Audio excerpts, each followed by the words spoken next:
Hey everybody, how's it going? Today I'm doing a little maintenance on the truck, specifically grease fittings on 2500 and 3500 trucks. I did an oil change today and it was time to do grease fittings. So I'm gonna point them out and I'm gonna show you a little modification I did with a Moog kit for one of the grease spots. It's kind of hard to get. Every single upper and lower control arm has a grease Zerk. And you see it right there. The other one for this is right there. You can get to these ones relatively easily with the vehicle on the ground. I've just got some blocks because I was doing oil change, and then every single tie rod has a grease Zerk, you can see there. So that's 3, that's 4, 5 for that lower control arm, 6 for the upper control arm ball joints. There's 3 more in the middle here. And then the Pitman arm have a grease Zerk on top. These are kind of hard to get to and it's hard to show, but I'll see there. You can just barely see it. There's the grease Zerk on the idler arm. We've got one on the Pitman arm as well on top. You can see that one there. So there's 8. And then on this idler assembly, there's 1.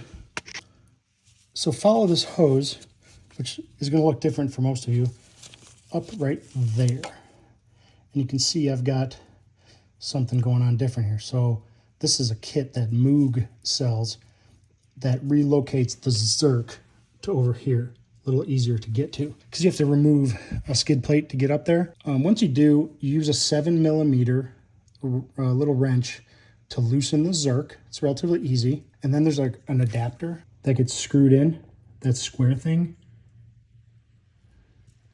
into the idler support. It's a 13mm, so you can tighten that up and then clock it the way I have it right now. And then the hose threads into that using a 12mm, tighten up the hose to the adapter. Come over here to the sway bar, remove that 10mm nut, or bolt rather, on the sway bar, and there's a little bracket that comes into the kit right here. And then the Zerk is already on there. Makes it a little easier to get grease to the idler support up there.